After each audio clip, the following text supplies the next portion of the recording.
Hello, Bronco fans and football fans everywhere. Welcome to Broncos Breakdown on the MHRT Network. This is a show that is everything Broncos and brought to you with emotion, passion, honesty, and of course, my comments. I am your host, Bronco Bill. All right, speaking of comments, let's go right straight to Avatar. Avatar says, "What's up, Broncos country and 2023 NBA champs Nuggets Nation?" Absolutely. Avatar, we should make you an ambassador for the MHRT network because you are a mainstay in this show as well as all the other shows. And so MHRT network greatly appreciates it. Thank you so much for always chiming in and your comments. Really appreciate it. Okay, guys, a lot of different topics, a lot of different directions. This one, I'm over this one, guys. I'm really over the media when they're harping and harping and harping on Russell Wilson. Okay, I'm done with it. I'm done. And here's the reason why I'm done. Okay, he had a bad year. Let it freaking go.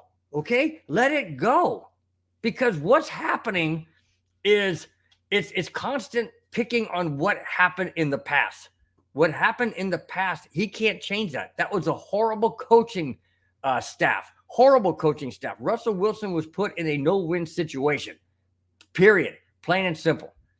And they're harping on him. And I'm going to get in that topic really quick, but I'm going to go to Allison Sesson says, Denver Broncos for life. Absolutely. Absolutely. No doubt about it. So here we go.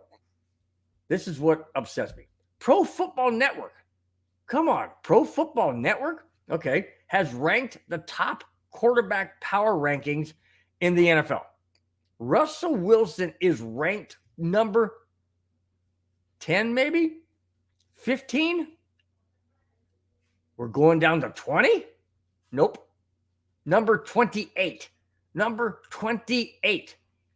Just above Baker Mayfield, Bryce Young, Anthony Richardson, and C.J. Stroud. Hey, if any of you out there say who's Bryce Young and Anthony Richardson, I have no clue.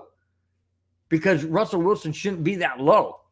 And if we don't know the names of those guys as household names, that means they haven't been on the team very long or in the NFL that very long. What bothers me about this ranking is they're basing it on last year. Okay? I understand he had a bad season.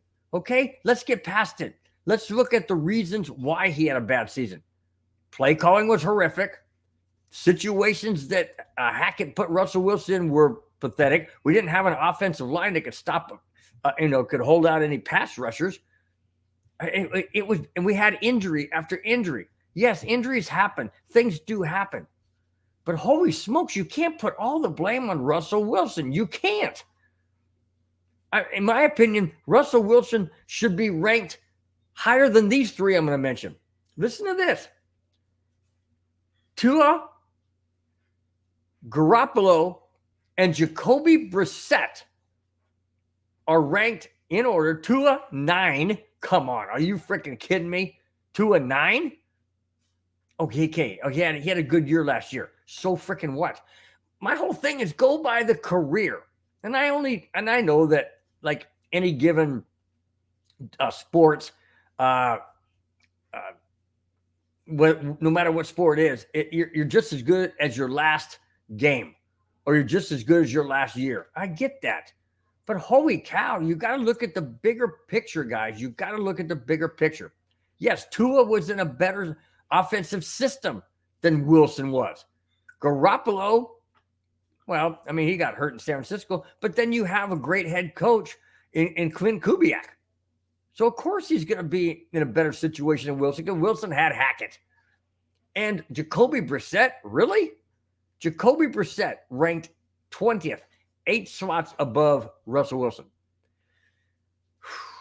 I'll tell you what, guys. Things like that just get under my skin big time. They get under my skin because it's a simple fact that they're putting all the eggs in one basket. Why? Because Russell Wilson was supposed to come in last year and be the Denver Broncos savior to take them back to the promised land. Well, that's not going to happen under a head coach that has no idea what he's doing. Plain and simple. It's not going to happen.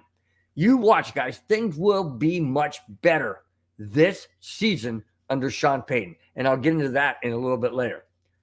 Listen to this. Capacity limit. The Denver Broncos, no, not the stadium, not the stadium. The Denver Broncos have not had capacity limits at training camp in their past. That is going to change this year after the Broncos announced a limit of 3,000 fans. Why? This is all started with a tweet photo showing about 7,121 fans in attendance last year. Oh, why can't they have 71,021? Why can't they have that? Well, the problem is the permit was issued by the Arapahoe County and was set at a permit limiting fans to just 3,200 people. This has been going on, guys, since the Pat Bowlen days. When Pat Bowlen signed that agreement, oh, we're not going to have any more than 3,200. Now, am I saying that Pat Bowlen, knew for sure that that he was going over the limit? I don't know. I don't think so. But then again, I think that happened back in 20. I think that photo was taken. Well, it was taken last year. But I think that agreement or that permit was issued in 2015. Pat Bowlen, he wasn't really doing too well in 2015, so maybe he didn't really mentally know what was going on or that kind of thing. So I guess it's a fire hazard or some type of evacuation situation if necessary. That's probably what it's referring to. But man, that's cutting it way more than half. 71-21 down to 3,000. Yeah, that's a lot more than half. And it's unfortunate for those fans who want to be there. Very, very unfortunate. Avatar, you're right. I'm sorry, man. I misspoke. Hey, I misspoke every week, don't I? I think some of you guys are here to just think to yourself, okay, when is Bronco Bill going to screw up? Because I know he's going to mess up something. So you're right, Avatar. You meant, I should say, I meant to say Kyle Shanahan, not Kubiak. That's what I meant to say. Okay. I move on. Yeah, that was a good point. And thanks for correcting me because, hey, you know what? I don't mind saying things that are not misconstrued, but mispronounced or the wrong person or whatever. I appreciate when people do correct me. So that's really cool. I appreciate it. Okay. One main reason Russell Wilson will thrive in 2023. Okay. We just mentioned earlier that Russell Wilson's getting slammed, and that was because of his play last year, and he was under Nathaniel Hackett. Okay. Sean Payton has a coaching history of taking an average quarterback and making them better. Payton put Drew Brees on the Hall of Fame path, turned journeyman quarterbacks like Trevor Siemian and Teddy Bridgewater into efficient quarterbacks. Very, very true. He did. Payton knows all too well that in order for Russell Wilson to thrive, Russell Wilson, can't be placed in a let Russ cook. That was horrible last year. Put too much pressure on him. A brand new coaching staff, a brand new city, a brand new organization, a brand new offense, a brand new offensive game plan. Come on, man. And then you put him in ridiculous situations and expect him to perform? I mean, it's not rocket science to figure that out, that was a stupid, stupid idea. Stupid idea. And the result was 5-12. And two of those wins didn't come by way of Russell Wilson, or at least one of them didn't. One of them was with the backup, at least the backup. And then the win at the end against the Raiders, or was it the Chargers? Chargers, I think. Yeah, against the Chargers in the end, that was with the interim head coach. So you see, when you get rid of Hackett, you get rid of the problem. Anyways, I know I've picked on Hackett for numerous reasons, but there's obvious cause for it. Okay. Things will be much different, and so will Russell Wilson under Sean Payton. Absolutely. Absolutely. Now, do I think and feel that Russell Wilson is going to be MVP? Some people think that Russell Wilson can be MVP. Maybe he can. Maybe Russell Wilson can be MVP, but it's going to have to take an absolute phenomenal season for that to happen. I don't want that to happen. Not because I don't want Russell Wilson to win MVP. That's not what I'm saying. But if Russell Wilson wins MVP, that means he's got to put up MVP numbers like touchdowns and low interceptions and passing for like 4,500 yards or whatever. But in the Sean Payton offense, that's going to be run heavy. It's going to be run heavy. And the reason why is I just mentioned, you cannot allow Russell Wilson to sit back there and say, let Russ cook. It's not going to work because he's older. I think he's 35 this year or 38, somewhere in that bracket. And, that's not old by any stretch of imagination. I mean, I would love to be 38 again. But the bottom line is in sports, especially in football, when you're getting hit every doggone play, 38 or 35 is considered old. So Russell Wilson can't do what he used to do when he was younger. You got to have a run game. You got to have a balance. You have to have a scheme. You have to have different types of playmakers outside of Russell Wilson. Is a quarterback the best position in any team? Absolutely. On the offense, well, I would have to say the offensive line, in my opinion, is one of the most important people because they're the ones that got to block for the running game. They got to block for the passing game. So you can't put all the weight on Russell Wilson. And that's what happened last year. It's not going to happen this year under Sean Payton. So for me to say that Russell Wilson or anybody else, not me, I haven't said it, but other people that I've read have said that they feel that Russell Wilson could be MVP.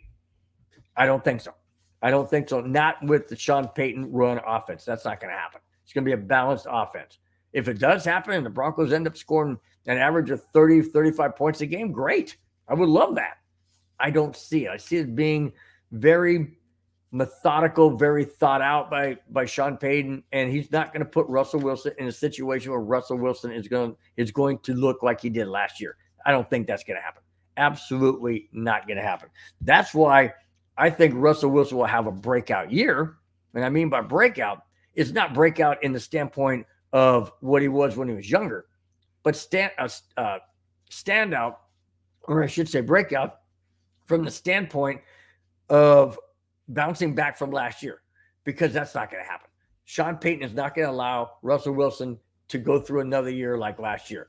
And should Russell Wilson, in my opinion, start to falter, there's no doubt in my mind that Sean Payton would bench him and place Stidham in his place, because Sean Payton wants to win. He has no alliance or allegiance to Russell Wilson. He wants the best from Russell Wilson, absolutely, because Russell Wilson is a seasoned veteran. He's got a history of wins more than losses, and he's won a Super Bowl. So he wants the best for Russell Wilson, and he wants the best for the Broncos, and he wants the best for the organization. The bottom line is, if Russell Wilson isn't in the position to be that because of whatever reason, then Sean Payton will not hesitate to put Stidham in, because that's just the way it is. You got to win with the players that you have and the best players that you have. But I do think that Russell Wilson will have a breakout year. And I haven't said for a long time that, I've said that I haven't picked how many wins the Broncos are going to have officially. I haven't given my official thought on that. I'll do that as we get closer to preseason and even maybe closer to the regular season. But I do think Russell Wilson will at least win 8 or 9 games. I'm just saying that right now because I'm not gonna throw out what I really think. So that's just what I think. There's no way that the Broncos just win 5. Absolutely no way. Okay, before I continue, D-Rock, what's happening, my friend? Nice to have you in the house, man. Big shout out, says Bill. Hey, I say, what's up, D-Rock? Let's see, playoff Lenny in Denver. Yes, please. Oh, yeah, that'd be good. That'd be good to have. No doubt about it. Avatar says Russell be 35 this year. Okay, I knew it was either 35 or 38, but it's still considered old by football. Well, unless you're Tom Brady, and then you play until you're like what, 40 something. It's like 41 or something. That's crazy. All right, so totally good, guys. Thanks so much for chiming in the chat. Really do appreciate it as always. Okay, speaking of Sean Payton and the Denver Broncos and what Sean Payton brings to the Broncos, the Denver Broncos may never rebuild, and I use that in quotes because a lot of people say rebuilding is when you get a new quarterback or you go for new running backs or whatever the rebuild means. Anyways, the Denver Broncos may never rebuild as long as Sean Payton is their head coach. That's because Sean Payton and the Broncos are in it full steam ahead for now and the future. Reason being, because they want to win it now. They don't. Sean Payton is, I think he's in his 60s, late 50s, early 60s, maybe 60. And, the Broncos signed him for 5 years. That means if he wants to coach all 5 years, that'll be until 65. So does he really want to go that route? Maybe. But I know that he does not want to have or have a team under his leadership that wants to rebuild. Because if that's the case, you're throwing away 1 or 2 years right off the bat. Right off the bat. I mean, look at when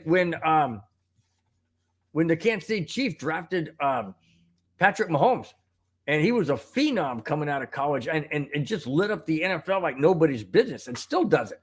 They didn't win a championship right away. It took them several years. It took them years to get there.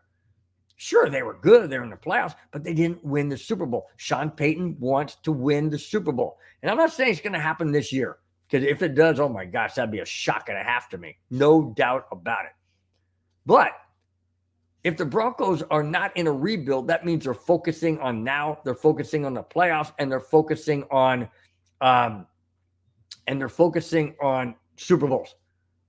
I said Super Bowls with an S, not just one. Sean Payton wants to win, and he wants to win now.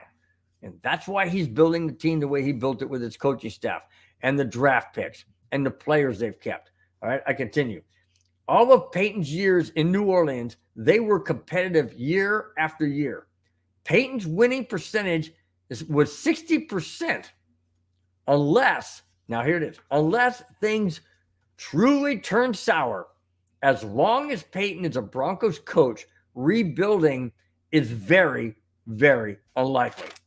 Absolutely. And the only reason why Sean Payton would ever crash and burn, in my opinion, is if he forgot how to coach. And that ain't going to happen. That is not going to happen. Sean Payton is coached, 15, 16 years in the league, and he hasn't forgotten how to coach yet, and he's not going to. He's absolutely not going to. And one of the benefits, and I haven't heard too many people talk about this, but I was thinking about this the other day. With Sean Payton removed from head coaching, he literally could step back outside the realm of the coaching bubble and see it from the outside looking in, being an analyst, seeing all of these teams, seeing all of these coaching staff, seeing all of these plays and things. You don't think that he stored some of that up here, written it down, documented, whatever? You don't think the Denver Broncos played some of those teams that he was analyzing as an analyst? You don't think for one moment that wait a minute, I saw that by that team, and I saw this from the other team. Yeah, absolutely. You don't think, come on, Sean Payton wasn't born yesterday, guys. The guy is a genius. He knows how to win. He knows how to get the best out of players. And in my opinion, like I said, I happened to just think of this the other day. In my opinion, he stored all that upstairs. And he also probably stored it, writing it down or whatever. That would be brilliant, because he could see it from the outside looking in, seeing with their different things, as opposed to just being a coach and coaching against one team. He got to see all 32 teams, all 32 teams, no doubt. Wow. I hope that really plays a big part in this season. I really do, because I got a feeling, man. I'm telling you guys, I got a great feeling about this team. And I don't want to drink that proverbial orange and blue Kool-Aid right now. I'm trying to stay calm, but at the same point, I'm excited.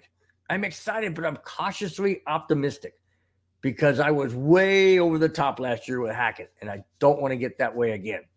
But Sean Payton is totally different than Hackett. I mean, Hackett has no business even carrying, Sean Payton's what. So I'm not going to go there. But yeah, I'm totally excited about this year. Totally can't wait for preseason because I get to see real, not real because I mean the backups are real, but I get to see the starters. We didn't see that last year, and it was a train wreck in Seattle. Anyways, all right. The topic of the show is Denver in play for a new running back. Here it is. Denver intends to bring Javonte Williams along slowly, and if Williams, isn't ready for the start of the season, Denver's front office could be looking for another running back, per Mike Kliss of 9 News Denver. Okay, who would that running back be? Dalvin Cook? I think Dalvin Cook would be a good fit. I just don't think that the Broncos want to pony up that much money. Dalvin Cook is not going to come cheap, guys. He's not going to come cheap. He's a 5-time Pro Bowler. He still has, a lot of fuel in the tank, so to speak. Still has a lot to give. I just don't think the Denver Broncos want to put up that kind of money because here's the deal: the Broncos running backs that running back room is stacked. I mean, we've got Javonte Williams. We've got the guy that we got from Kansas City. I never can remember that guy's name. But anyways, you know what I'm talking about. You got him from Kansas City. We have a couple of other running backs as well. And you want to bring in a Dalvin Cook? I don't think Dalvin Cook is going to take a back seat to Javonte Williams once Williams comes back 100%. I don't see that. I see Dalvin Cook as wanting to be a feature runner or at least carry the ball, 50% of the time. Kind of like what Denver was doing last year with Javonte Williams and not Javonte Williams, but the other running back I forgot, man. You guys got to help me, man. I don't know why I'm messing up on these guys. Probably because football hasn't been around for a while and I haven't really, brushed up on on the players that the Broncos used to have. But anyways, and then we had Melvin Gordon. He didn't want to split time. He wanted to be in there, but the doggone guy couldn't hang on to the football. But that's not a Dalvin Cook problem, hanging on to football. The problem with Dalvin Cook, in my opinion, is twofold. One, he wants a lot of money and well-deserved for the career he's put up. And two, I don't think he wants to split time with Javonte Williams. So if you bring him in, what are you going to do? You're going to sit him on the bench for, I don't know, quite a bit time? I just don't see that. I would love to have a Dalvin Cook. I think the guy's a great runner. Think he would be a great 1-2 punch with Javonte Williams. I just don't see that happening. And I will get into a little Dalvin Cook later on in the show. All right. It's possible, Mike Kliss goes on and says, it's possible to bring in a veteran running back, but the move wouldn't happen until Sean Payton and George Payton get an extended look at Williams during training camp. Okay. But could that be too late? Could that be too late?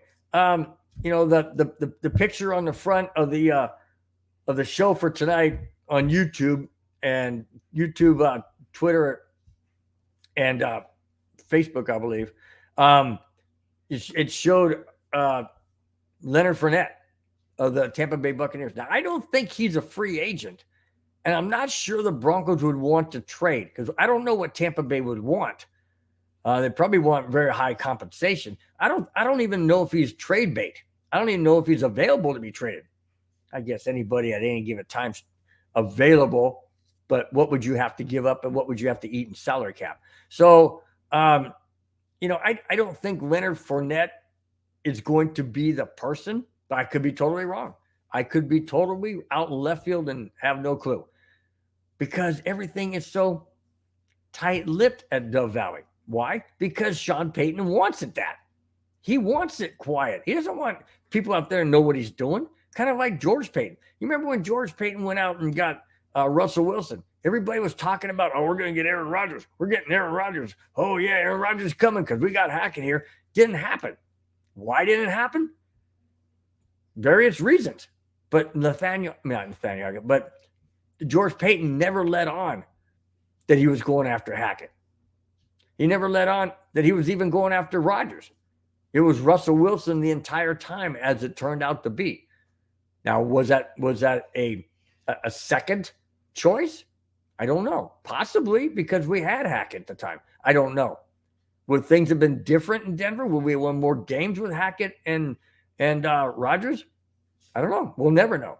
We'll never know because Rodgers now in New York and Hackett's in New York. Now, that's something to watch.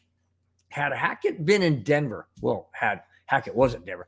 I should say, had Rodgers been in Denver under Hackett with the team that we had, would we have won more than 5 games? Now, Hackett is the offensive coordinator, not the head coach, but the offensive coordinator on the New York Jets. Aaron Rodgers is now on the Jets. Is Aaron Rodgers and Nathaniel Hackett going to win more games than the Jets won last year or equal to it? That'll be interesting. That'll be extremely interesting because I'm thinking about the what if. The what if Denver could have had last year. Not that I wanted Rodgers. I don't like his attitude. I've said that many, many times on my shows. I don't like his attitude. I don't like his arrogance. I don't like his prima donna attitude or it's me or the highway. I don't like that. You're not the head coach. You're not the owner. Just shut up. Go out there and do your job and quit mouthing off and acting like you're somebody. Yes, you're a good quarterback. Everybody in the NFL is a good quarterback. Some are better. Some are elite. Some are Hall of Famers. Some are Super Bowl champions. But you're not going to be in the NFL if you're not good. So, okay, good quarterback. Great quarterback. Super Bowl champion, whatever. Okay, bottom line is keep your mouth shut. Act like you've been there before. Act like you should act. And that is respectful of the game and quit trying to be somebody bigger than you are. All right, let me get back to the chat. A lot of guys have been chiming in. Let's see. Avatar says Sean Payton's going to be 60 this year. I knew he's either right around my age. Actually, he's younger than me. But yeah, I knew it was somewhere around there, close to it.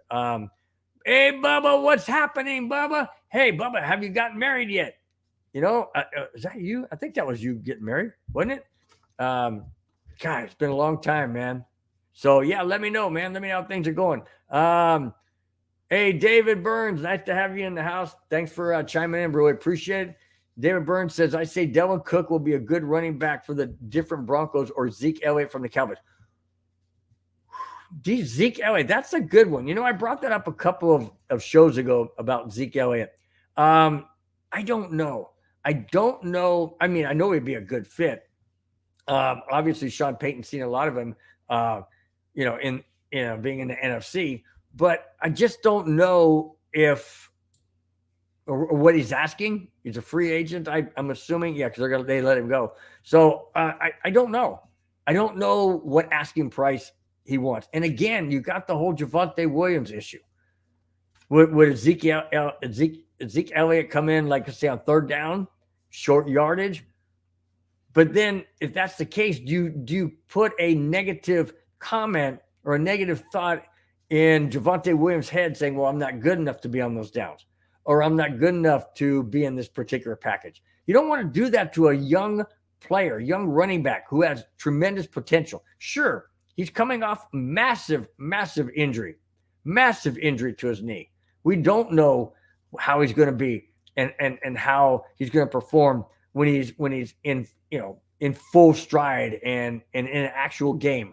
We don't know that. So yes, having a Delvin Cook or Ezekiel Elliott or a Leonard Fournette would be phenomenal on Denver. I just don't know what the asking price is, and would the Broncos be willing to pay that? That's my concern. I don't know what direction they're going to go. I do know that according to Mike Kliss, it's pretty sure that they're going to see how Javonte Williams performs in practices. The problem I have, again, and I've mentioned it many, many times, is in practice you don't facilitate the exact same type of stress on your legs or running because your own teammates are not going to knock you flat on the back. The Oakland Raiders, the Vegas Raiders, the Kansas City Chiefs, the LA Chargers, they want to knock your block off. They want to knock you down because you're in their division. Every team wants to go out and win, especially in their division. You think they're going to take it easy on Javonte Williams? Are you kidding me? They're not going to take it easy. Not one bit. They're going to come after him like nobody's business. Why? Because they know he's coming off an injury. And if Javonte Williams has any inclination to, I better go down. I don't want to take this hit. I know what it felt like last time. Same type of situation. He may just drop. He may just go down and give himself up. So then what? So you have to have a running back that's not scared. Now, I'm not saying Javonte Williams is going to play scared, but you got to understand it's in the back of your mind. If anybody's ever had an injury, I had one that forced me to retire 2 years earlier than I wanted to. A torn tendon and nerve damage in my right elbow. Yeah, when I pick something up that's heavy and every now and then I'll get this twinge and I'm like, wow, shoot, man, maybe I don't want to pick that up again or use my left arm or something to compensate for it. Yeah, you think of it subconsciously because you don't want to go through that pain again. You don't want to go through that feeling again. Javonte Williams hasn't really put that much stress and cutting and turning like he will in a real live game. That's why the Denver Broncos, according to Mike Klis, are seriously looking at Javonte Williams in practice so that they will get a feel of bringing in a running back. Who's that running back? I don't know. I know there's several out there. I just don't know which running back or who will be the person. Okay. Avatar says Frank Clark. Okay. All right. Let's see. Okay. Whoa. Okay. That's what I thought. Avatar says Fournette is a free agent. Okay. If Leonard Fournette's a free agent, then I say good. Go for it. Bring him in. What's the harm? What's the problem? No problem whatsoever. Bring him in. See how he performs. Let him go through, all your, testing to whatever, pass the physical the whole bit. Why not bring him in? I don't think Leonard Fournette would, get his feathers ruffled. If Javonte Williams was a featured back, I don't think he would. Leonard Fournette he wants to win. He wants to play.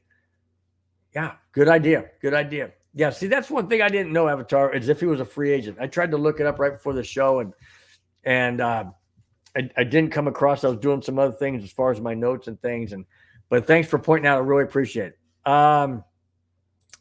See, David Burns says Vikings making huge mistake here. Personally, I don't think Madison is a clear number one back. Watch, he won't amount to anything once Cook is gone. That's a good point. That is a good point.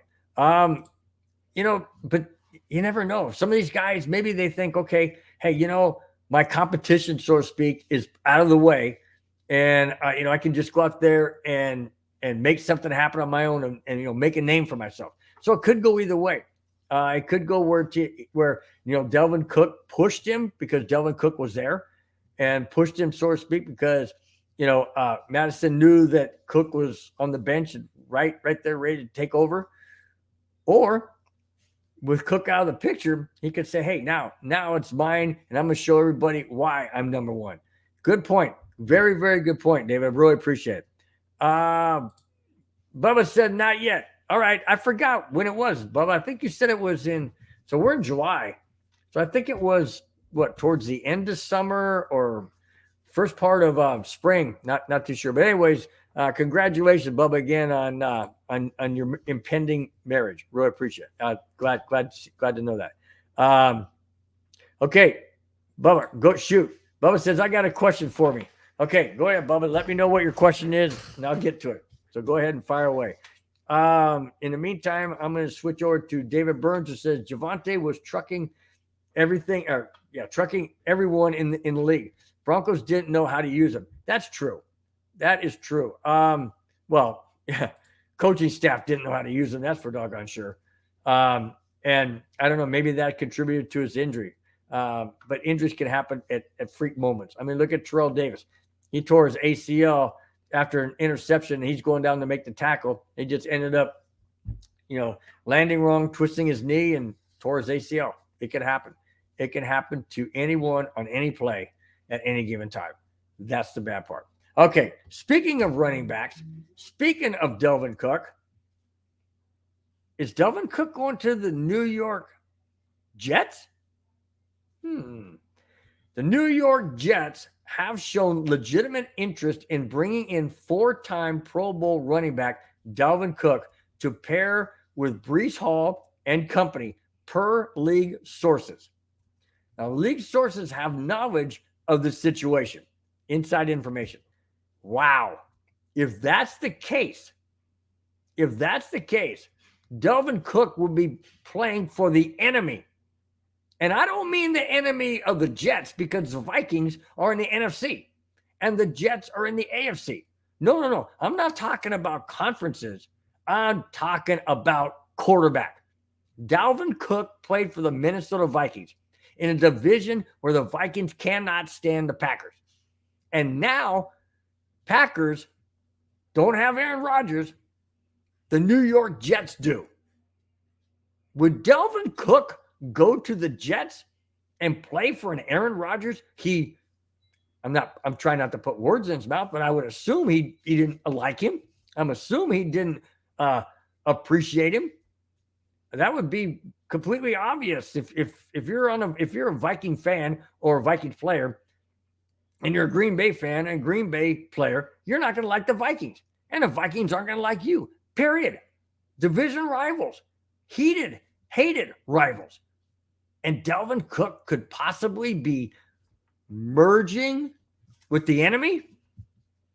But then again, Delvin Cook probably would say, hey, you know what? I'm not really worried about him. I want to win a Super Bowl. I want to be on a team that has a chance to go to the playoffs and win the Super Bowl. Okay, that's well and good.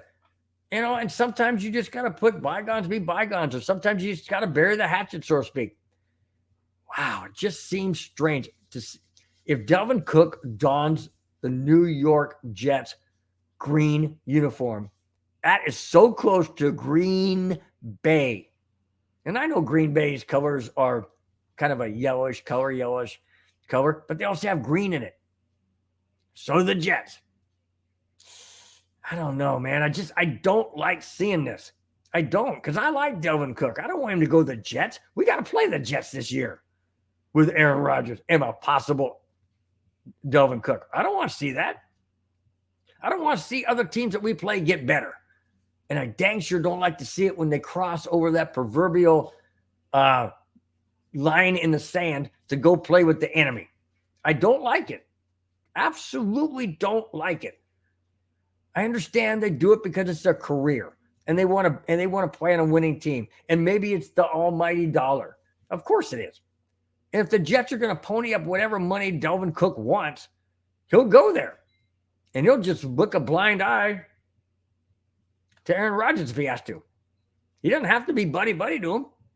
He just has to play an offense that has him as a quarterback, if that's where he chooses to go. But man, I'm just saying, guys. I don't, that's crazy. I don't know. Like I said, you got to go and do what you got to do for your family and for your future and for your career. But I don't know. That would be like, let's say, and I know that Delvin Cook is no John Elway, but let's just say that, John Elway left Denver and went to the Raiders. Oh, no. Or, he goes to the Chargers. Oh, gosh. No. I'm just saying. Things like that happen. People have opportunities to go to a team that, that they hated and played against. I don't know. I don't like it. I don't like it at all. And that brings me to this question, guys. Does that mean that the Jets would be the team to beat in the AFC should Dalvin Cook land in New York? What do you think? Would that elevate with Aaron Rodgers and Dalvin Cook on the same team? Would that elevate the Jets past the Bills, past the Chiefs? Possibly. I bet past the Bengals. Sure, I don't know. Because I've not seen what Rodgers could do on a Jets team and a different team. Remember, just because you're a good quarterback and you go to another team doesn't mean you're gonna be all that. Sure, he's got Hackett as his offensive coordinator again, but you don't know. You don't know how he's going to match up because now he being Aaron Rodgers is not in the NFC. He's in the AFC. And now he's going to be playing more AFC teams than NFC teams. And he's not going to be playing the Packers and the Vikings and the Lions and the Bears. He's not going to be playing them. If they don't have them in their rotation this year, he won't see them for 4 years or maybe 3 years or whenever their rotation is. Okay? That's the way it works. So it's going to be playing against completely different teams, completely different defenses that he doesn't see on a regular basis. So would a Dalvin Cook elevate the Jets above Kansas City, above Buffalo, above Cincinnati? I don't think so. Would they be competitive in that division? Absolutely. Sure. But then eventually, if you make the playoffs, you're going to have to play the Chiefs and the Bengals. That's just the way it works. Dalvin Cook is good. Aaron Rodgers is good. Those two guys, on that team will make the Jets better, but in my opinion, they won't make them elite. Not at this point in time. That's just my opinion, guys. Just my opinion. Okay. David Burns says that the Chicago Bears are the Vikings or the Packers rivals. I think I know Viking fans cannot stand the Packers. I absolutely know that for a fact. My nephew is a Vikings fan, and he absolutely hates the Packers with a passion. Hates them with a passion. Kind of like me with the Chargers. I mean, although I have to give the Chargers credit where credit's due, but I don't like them because why? Because they always beat us. They've always beaten us. And I can't stand the Kansas City Chiefs either with a passion because they've always beaten us. And the Raiders, I don't like them because they're the Raiders. I don't care if they were in our division, outside of our division, inside the NFC. I don't care. I just don't like them. I don't like their attitude. I don't like their ownership. I don't like anything about the Raiders. But as far as a rival goes, I would have to say the Vikings and Packers don't like each other for sure. And also could be the Bears as well. But I tend to lean towards it being the Packers. But you could be right, though, David. Good point. Let's see. Clayton Huron says, thanks, Clayton, for being in the house. Nice to have you in, as always. We have the players to do it and the coaching.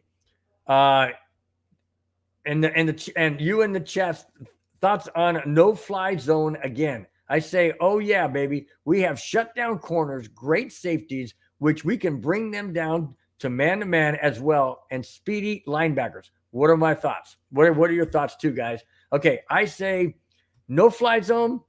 Yes, absolutely on the corners, and with Patrick Surtain. Patrick Surtain, the corner, is absolutely shut down. He reminds me so much of Champ Bailey, just shutting things down.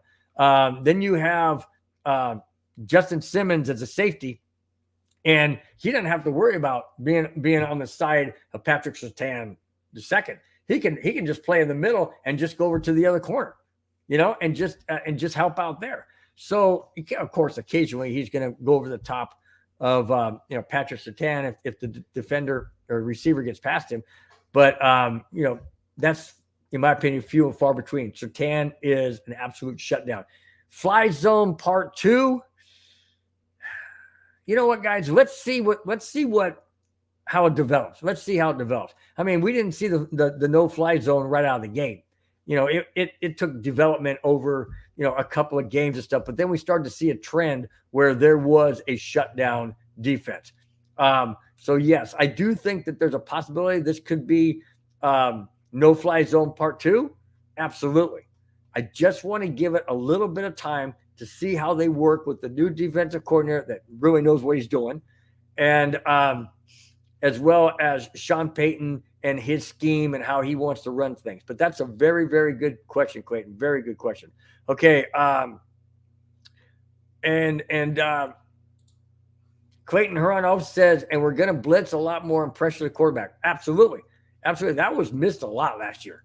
We just had, the defensive coordinator had no clue what he was talking about when it came to rushing the passer. I mean, we didn't get hardly any pass rush on anybody.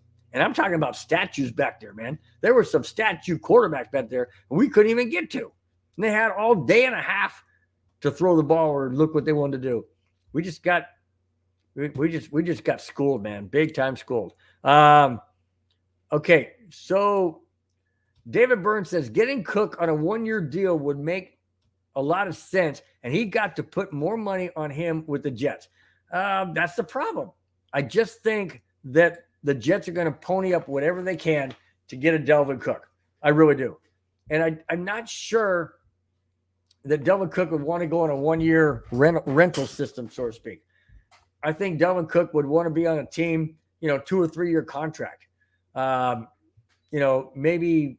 I don't know, half of it guaranteed, third of it guaranteed, something like that. I don't know. I just don't think Dalvin Cook's going to want to come over on a 1-year deal. But if anybody can sway Dalvin Cook to go to the Broncos, it would be Sean Payton. There's no doubt about it. I mean, with his history and his pedigree of wins percentage and elevating players to be their best, yeah, I think if anybody can sway him, it's just going to come down to money and who he really wants to play for. And right now, just obviously Aaron Rodgers, he didn't have that good of a season last year, but he had a better season than Russell Wilson. So I don't know. It all depends. All depends on where he wants to go. Again, I just cannot stomach the fact that he wants to possibly play for an enemy quarterback. All right. Let's see. David Burns says Packers can't stand the Bears at all. Bears can't stand the Packers. And it got a lot of names they call each other. I bet they do have a lot of names they call each other. I'll bet you they do. No doubt about it. Well, yeah, Bears and Packers. I mean, that just goes back decades. They can't stand each other from like day one when they both came into the league. I mean, they're so close together too. I mean, geographically wise. I mean, they're closer, Green Bay's closer to Chicago than Green Bay is to Minnesota. So, yeah, that makes a whole lot of sense. Traveling wise, you get Bear fans going to Lambeau Field and you get Packers fans going to Soldier Field or whatever they call the stadium now. So, yeah, I can totally see that. All right. Now, we are going to get into, that's right, guys, the jackass of the week.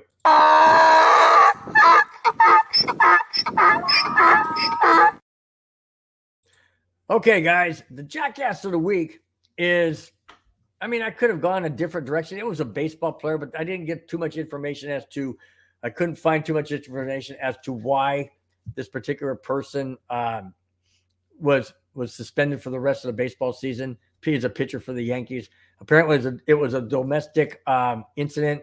There was not too much detail. They said the Yankees aren't going to talk about it. Major League Baseball is not going to talk about it. So I'm not going to talk about it. Okay? All right. This week's jackass of the week, in my opinion, is a 2-time offender. Some people just don't learn. Okay? I call this one the stupid move. Suspended for the first 6 games of the upcoming season, Lions wide receiver Jameson Williams has done another stupid move. Over the 4th of July holiday, Williams took a video of himself being reckless and taking unnecessary risks to light explosives, especially because his hands are what he relies on for his career. Hello, stupid. I mean, what an idiot. You're over there, and I saw the video. Now, I'm not saying, guys, now, if you're gonna want to celebrate the 4th of July, have a good time, all that kind of stuff, okay, that's all well and good. When you're a professional athlete that you rely on your hands to be healthy, strong, not damaged, not injured, not cut off or burned to death, you don't do what Jameson Williams did. Now, he didn't get hurt, but that's not the point. The point is stupidity. Just because you don't get hurt or in doing something or whatever doesn't mean it's right to do it or smart to do it or intelligent or using your freaking head that God gave you, your brain. Okay? Now, I saw the video. And now, if he would have taken one of those long matches about this long, strike it and lean over and light the fireworks, explosive fireworks. I saw it was a big box filled with a bunch of stuff. I have no idea what. But if you were to have a long matchstick, like a foot and a half long, okay, that's one thing. I could say, okay, at least you're thinking and trying to be somewhat responsible in a way. Even to me, it's still stupid, but I continue. No, he didn't light it with that. You know what the guy lit it with? Are you ready for this? You know what he lit it with? A freaking lighter this long. A regular cigarette lighter, about this long. Gets down there and, as soon as it lit, he jumped back. Yeah, of course you're going to jump back, you moron. What are you doing? Why can't you celebrate the 4th of July like 90% of Americans do? Go to a fireworks show. Let them do what they do. By the way, you ever seen how they do fireworks? They don't sit there and take a little cigarette lighter this big and reach down there and light it. No, they don't do that. You know what they do? They have these big cylinders where all of these firework, and of course, I know they're bigger and more powerful than sparklers or whatever the idiot was shooting off. But these guys are professionals. They know how to do it. They put them in these cylinders. It's computerized. The fire's off. They're safe. They're way away from any possible, but yet they still have mishaps. And they're professionals. Well, Jameson Williams is a professional too, a professional football player, not a professional pyrotech. Could he have gotten hurt? Absolutely. Could he have been killed? No doubt about it. Could he have been seriously burned? You betcha. But because he wasn't, he puts the video up on YouTube. And now the Detroit Lions are ticked. They're pissed off because they invest money in this guy. And he goes out and does stupid things. He's already suspended 6 games for gambling. Gambling, being an NFL player, gambling illegal bets. And now he goes out and does something even more stupid, in my opinion, because he could have gotten killed or seriously hurt. That to me is not brilliant. That's why Jameson Williams is the jackass of the week this week. Because he's not smart enough to figure it out that, hey, you know what? I'm going to enjoy 4th of July. I'm going to kick back. I'm going to have me a couple hot dogs, go to, watch some fireworks and hang out with the family. Nope. I'm going to shoot off some explosive. Oh, by the way, it wasn't 9 o'clock at night, 4th of July. It was 1:30 something in the morning, July 5th. What the heck? I mean, people were trying to sleep. People were trying to, they have to go to work the next day. Don't matter, Jameson Williams. I'm going to fire off these things. Oh, yeah, with the little tiny cigarette lighter. Now I could have burned my freaking hand on or blown off my hand or something. Some of these guys just don't learn. Don't learn. They just don't get it.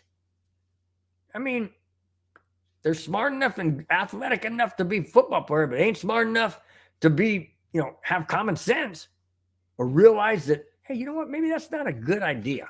Maybe I probably shouldn't do that. Nope. Not these guys.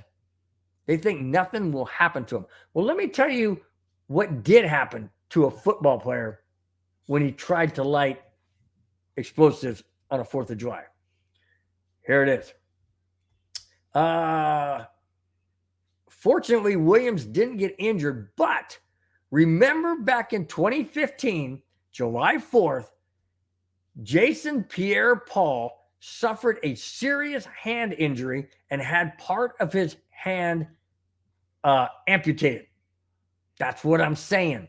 That wasn't brilliant back in 2015, but apparently, Jameson Williams was, that was Jason Pierre-Paul. Ain't no big deal. It ain't going to happen to me. Well, fortunately, Williams, it didn't, but it could have. And it could have been a whole heck of a lot worse than, than just jumping back when the thing started lighting off. Could have been a whole lot worse. You're very, very fortunate. Stupid, jackass of the week, but you're fortunate. All right, I move on. Speaking of gambling with Jameson Williams, confusion with the NFL rule. Now, I mentioned this last week that the NFL rule can't have it both ways. You just can't have it both ways. You can't have a team in Las Vegas called the Las Vegas Raiders of all things and put them in Vegas and then tell the Raider players, no, you can't gamble. Well, they're sitting right there. You got the proverbial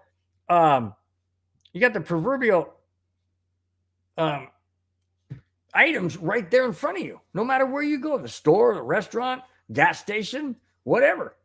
You can't have it both ways. But the NFL somehow does. I continue. Last weekend, there was a golf match, okay? And I put it in quotes because it was a fun, charitable golf match, okay? Last weekend, there was a golf match involving Travis Kelce and Patrick Mahomes. They were allowed to bet. Wait a minute. Travis Kelce and Patrick Mahomes is in the NFL, right? And they're allowed to bet. Okay. They were allowed to bet on the outcome of the game because the NFL did not sponsor it and it wasn't an official NFL event. Wait a minute. Okay. All right. Wait a minute. So the NFL is telling me and everybody out there that Travis Kelce and Patrick Mahomes could bet on the outcome of the golf match. But they're NFL players. But that's okay because the NFL didn't sponsor it and it wasn't an official NFL event. So if it's not an official NFL event, you could go ahead and bet on it. Well, then why can't you bet on baseball or hockey or basketball if you're an NFL player? That's not sponsored by the NFL and that's not an NFL event. But apparently you can't do that either. I mean, from what I've read, they don't want you betting in their facility. Well, if you're betting on baseball, football, or hockey, not football, baseball, football, or basketball, baseball, hockey, or basketball, I'll get it right one of these times. Baseball, hockey, or basketball in the NFL facility, what does it matter? You're not.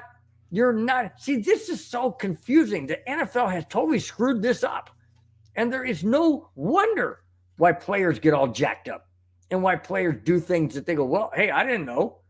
Patrick Mahomes and Travis Kelce could bet, playing golf, and they're an NFL player, but I can't bet when I'm playing, whatever.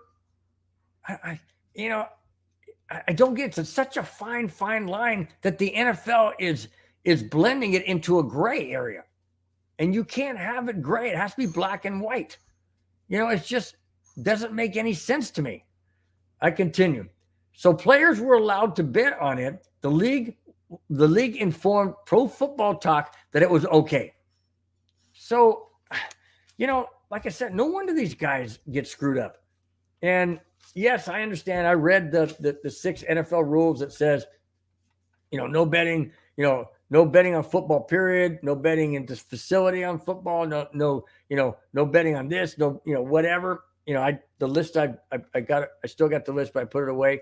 It's just that seems very cut and dry. But when the NFL comes out and allows this to happen with NFL players, to me, you're sending a very mixed message. You're sending a message that the players are confused at, and I'm confused at it as a fan. It's just. I don't like it. I don't like just cut and dry. Don't bet. Period. If you're an NFL player, whatever, don't bet. Period. But I guess they can as long as the NFL isn't sponsoring it and it's not an NFL event. Go figure. All right. Let's see. Clayton Haran said, been a while, Bill. On 11 months sober, bud. My job's still going great for me, and we're getting ready to build a garage. Awesome, Clayton. Way to go. Congratulations on 11 months. So happy for you. That's fantastic. It's marvelous. Keep it going, man. Keep it going. Okay. The Denver Broncos in a power field have a new scoreboard. Now, it's not just an ordinarily new scoreboard. This thing is gigantic. The new Jumbotron above the south stand at a power field is so massive that they had to remove. Then this bothers me because I love seeing it when I was there doing the Mile High tour. This is awesome. So massive that they had to remove the retired numbers and 3 Super Bowl championship signs. Oh man, I hope somehow, some way they can find a way to put them back up somewhere. Maybe they should put them on the side of the scoreboard. I don't know. Maybe the wind and the rain and the hail and the snow and all that would kind of, cause them to weaken. I don't know. And maybe they don't want them up there because if there's a strong wind, it could bend, it could snap, I don't know. That's probably not a good idea, but just a thought. But yeah, I've seen pictures of that scoreboard. It is enormous. And not only is it higher by almost twice as high, but it is so wide that as the stands on the south stand on the top start to curl up like this, like for the part of the horseshoe, like this here, it goes right to the edge of that curved area where the other one was in, and you still had, the room for the retired numbers and the championship signs. That's not the case now. When they expanded, they just didn't have the room to put those. So my hope is and trust that they will come back at some point before the season starts. I would love to see them put up somewhere. I don't know where, I don't know how, but I would love to see them because we got to, if you retire a number, you should have it posted somehow. I mean, baseball, when they retire numbers, they put it along the front leading edge of the stands or whatever. They do that. Hockey, they hang them from the rafters. So in football, Denver's got to have those numbers up there. They have to have John Elway's number there. They got to have Peyton Manning's number there. And then the Super Bowl 32, 33, and 50, those have to come back. We can't forget about those guys. We can't have a stadium without those being evident. I don't want to see that. I don't want to see that on opening day against the Raiders and not have them there. That's not what I want. They got to bring them back. They got to bring them back in full, and they got to bring them back in style. I don't know where. I don't know to what degree, but in my opinion, they got to bring them back. Okay. Now, when cryptocurrency came out and they had the Bitcoin and they have Dogecoin and all the other cryptocurrency things, I never really understood it. My son wanted me to kind of dabble a little bit in the Dogecoin because he really likes Elon Musk or whoever. I think he's behind it. I'm not sure. I think that's who it is. But anyways, I said, okay, son, I'll put $20 in. Stuff. Well, it ain't worth, it's worth pennies on the dollar. Ain't no big deal. $20 to lose. If that's the case, ain't no big deal. It's a different story when you lose millions. Tom Brady, poor guy, he goes through divorce and now he's lost millions. And, it just happens. Unfortunate, but that's what happens when you dabble in something that's not solid. Tom Brady lost millions in the collapse of the cryptocurrency company called FTX. Brady received $30 million in now worthless stock for his work in promoting with ads and just going out there and promoting and getting people to sign up on it. FTX filed bankruptcy last November. Its former CEO, Sam Bankman-Fried, is facing federal fraud-related charges. Oh, boy. Federal fraud-related charges. That ain't good. That is not good. And now FTX is wanting to sue Tom Brady to recoup that money back because apparently investors were the ones that put up the money and what are they called? Endorsements. They put up endorsement stuff on Tom Brady promoting the cryptocurrency FTX. And now that it's folded and collapsed and bankrupt and worthless, those investors, they want their money. They're going after Tom Brady to recoup some of that money. There's other players in there. Charles Barkley, I think, is one of them that they're suing as well because he got some money's worth. And who's that guy for the Golden State Warriors? Who's that? Stefan? Not Stefan. Is it Stefan Murray? No, that's not right. Basketball player. Anyways, he's part of that whole thing too, and they're going after him. So I don't know, man. But man, first off, I want to understand something. TFX, along with Bitcoin skyrocketed and people made bank, man. They made bank. Now it's coming way back down. I don't understand that whole crypto stuff. Like I said, I just put $20 in Dogecoin. So what's the big deal for that? But I don't understand the whole thing. But I don't care if I'm worth millions. I'm not worth millions by any stretch of imagination. Right? Dang sure ain't going to put $1,000 into Dogecoin or 10,000 or 5,000. I'm not putting that in there. Heck no. To me, it's unstable. I don't know where it's going, what it's doing. So, but man, Tom Brady, $30 million he was given in stocks, and well, he had to put in, or somebody put it up. Obviously, the investors put it up, and he benefited off of that. Now it's gone. Wow. Okay. Last two topics, guys. Last two topics, and here we go. Courtland Sutton. This past weekend, Courtland Sutton got married in Mexico, some resort. I can't remember what it was. Got married in Mexico, and plenty of current and former teammates were in attendance.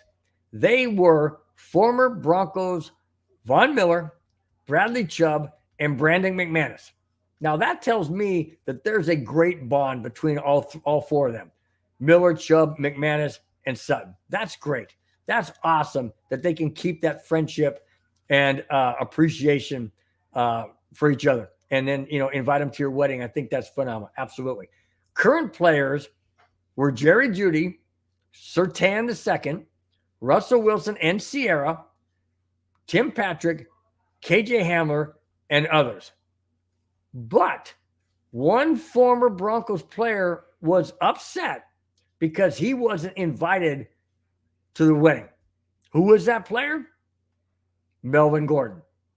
Melvin Gordon seems to be ruffling a whole lot of feathers. He ruffled some feathers when he played in Denver, and there just was some, he just didn't seem to fit in at times. Just didn't seem to fit in.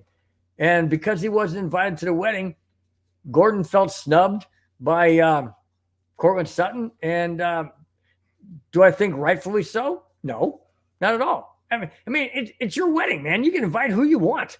You don't have to invite every player, everybody that's ever played with you or been on your team. You don't have to do that. It's not a popularity contest. It's about who they want at your wedding. And maybe there was some things that he just didn't appreciate about Melvin Gordon. I don't know. But Melvin Gordon wasn't there, and Melvin Gordon got butthurt. It's the way it goes. It's the way it goes, Melvin. Sorry, dude. Wasn't your wedding. When you have a wedding, then you don't have to invite Courtland Sutton. There you go. All right. Let's go to the very last topic. And this one is interesting. And I would have to agree with those that were listed as the top. But I think that there were some that were missing. And I'm going to get into that right now. Greatest players and their numbers in Broncos history. Broncos players have worn numbers that when Broncos fans see them, we all remember the great player who wore those numbers. John Elway, number 7, no doubt. Peyton Manning, 18, hands down. Absolutely. Terrell Davis, number 30. And that bothers me too, because Peyton and Elway's numbers are retired. Terrell Davis' number is not. And I have no freaking idea why. Terrell Davis is a 2,000-yard rusher, the only 2,000-yard rusher in Broncos history. MVP of the league, MVP of the Super Bowl. Rushed for, like I said, 2,000 yards. He averaged 100 yards rushing in every single playoff game he played in. Every single one. And his number is not retired. That to me is a huge slap in the face. And yeah, guess what else? He's also a Hall of Famer. So is John Elway. So is Peyton Manning. So is Terrell Davis. The other two that I mentioned, Elway and Manning, their numbers are retired in Broncos lore, not Terrell Davis. And my thought is why? Why not Terrell Davis? Why? He only played 5 years in the league. So freaking what? Look what he did in those 5 years. My gosh, it hasn't been duplicated with any Bronco running back since. And in my opinion, I don't think it will. I absolutely don't think it will ever be duplicated again. A 2,000-yard rusher in 5 years. Now, remember, this is only 5 years, okay? 2,000-yard rusher, MVP of the league, and MVP of a Super Bowl, and 100 yards rushing average in every single playoff game, including the Super Bowl against Green Bay for 176, I think it was, 172, 175, 170, something like that. And he missed the entire third quarter because of a migraine. He could have gotten 200 yards rushing in that game. No doubt about it. His number's not retired. Pisses me off. I continue. Randy Gradishar, number 53. And DeMarcus Ware, number 94. Those players and their numbers were named the best because all of those players are retired. Okay? I wouldn't say they're that. I mean, I got some that I think should be in that top list. Here we go. I think these numbers should be alongside those numbers I just read. All right, here they are. The numbers that I think should be on this list are as follows. Champ Bailey, number 24. Floyd Little, number 44. Oh, yeah, his number's retired too. Where's Terrell Davis? Not retired? Yeah, I know. John Lynch, number 47. Dennis Smith, number 49. Rod Smith, number 80. Another number that should be retired. Absolutely, Rod Smith's number should be retired. All right? Champ Bailey's number should be retired. Floyd Little's number is, but Champ Bailey should be. Shannon Sharp, number 84. That should also be retired and considered a great number in Broncos lore. Von Miller, number 58. That was not considered to be the best numbers ever worn by Bronco player. Are you kidding me? Von Miller, Super Bowl MVP of 50, single-handedly won that game? Literally? The kind of career he had in Denver, you're saying number 58 shouldn't be a number. And when I see number 58, instantaneously I think of Von Miller. Every single one of these numbers I see, I think of that player that wore that number. I have number 47, John Lynch's jersey, hanging in my closet. That's the only 47 number I got. I got Von Miller's number 58 hanging in there. Got John Elway's number. I got Mike Shannon. I got Peyton Manning's number. I have Terrell Davis's number and jersey hanging in there. I'm just saying, guys, if I can see it, why can't they? Why can't the Broncos organization see this? Retire these guys' numbers. Retire these numbers. They are phenomenal players in their time. Okay? The last two, Neil Smith, number 90. He came over from Kansas City to be on the Broncos to have an opportunity to win a Super Bowl, which he did. He won Super Bowl 32 and 33. That's why Neil Smith's number should be retired. He gave up a ton of money to win a championship. That speaks volumes. And he gave it everything he had to be on that Broncos team. His number should be considered great. When I see number 90, I think of Neil Smith, no doubt about it. And last but not least, Wes Welker. Now, this one might be considered outside looking in, but I like Wes Welker. I did. Not because he came from New England, because I didn't like him when he was in New England, because I didn't like the Patriots. But Wes Welker's number 83. Now, those numbers, to me, are the numbers, and I mean, are the people I think of when I see those numbers. I don't see anybody else wearing any of those other numbers other than the numbers I stated. And the players I stated with those numbers. Some of those numbers should be retired. I don't think they will, but they definitely should. Terrell Davis number needs to be retired. Hello, Bronco organization. Retire number 30. Okay. Put Terrell Davis immortalized in Mile High Stadium with his number retired. Do the right, correct thing. Do it. Okay? I mean, that's not hard to ask. It's only one number. It's only would be the third number ever retired because 18 was retired twice. John Elway 7, Peyton Manning 18, and the other one that was the first Broncos quarterback, I believe. And then you got Floyd Little. What's wrong? You got 2 quarterbacks up there. Actually, 3 quarterbacks. You got but 2 numbers. Why not have Terrell Davis alongside Floyd Little? I mean, come on. It's not rocket science. It's common sense. Do the right thing. I mean, absolutely. All right. David Burns says this. He agrees it's a slap in the face to Terrell Davis. Absolutely. The most disrespect. I mean, if he's a Hall of Famer and the NFL Hall of Fame committee can recognize the fact that Terrell Davis is a Hall of Fame running back, why can't the frickin' Denver Broncos organization and people empowered to be retire his number? That's all I'm saying. It frustrates me every single time I see somebody on the Broncos wear number 30. I hate it. Can't stand it. Absolutely cannot stand it because it should never, ever be worn again by any Bronco player other than Terrell Davis. That's it, guys. That's all I have. Thanks for watching. Thanks for subscribing. If you have not, please do so. I greatly appreciate it. Thanks to everybody that was in the chat.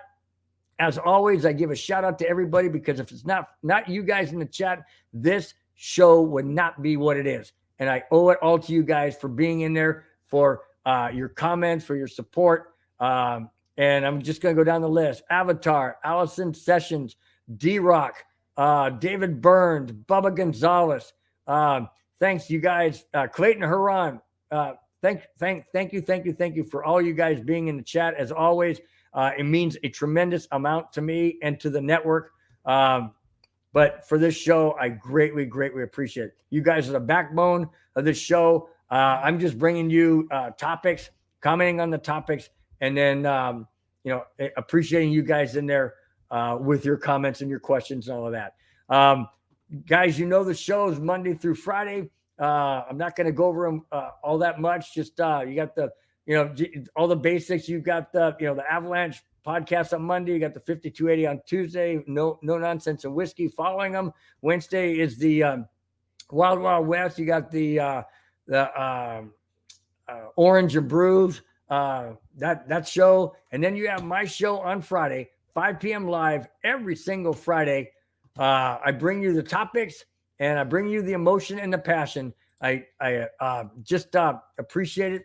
You guys, until we talk again next Friday, until I see you guys in the chat next Friday, have a wonderful, wonderful weekend. Real quick before you get Victor Daniel Pavia, cool, Bill. Appreciate it. Thanks so much for being in the house. Really do appreciate it. If I think I know who that is, I think that's a former coworker of mine. Thanks so much, man, Dan, for being in the house. Really appreciate it. Again, guys, have a wonderful, wonderful weekend. Until next Friday, you guys have a wonderful couple of days off, and we will see you Friday, 5 p.m. Till then, guys, take care. Bye-bye. Even when you feel low, you can still go. Even when you feel slow, you can still go. Even when there's no hope, you can still go. I never answer to no, man, I still go. Go, go.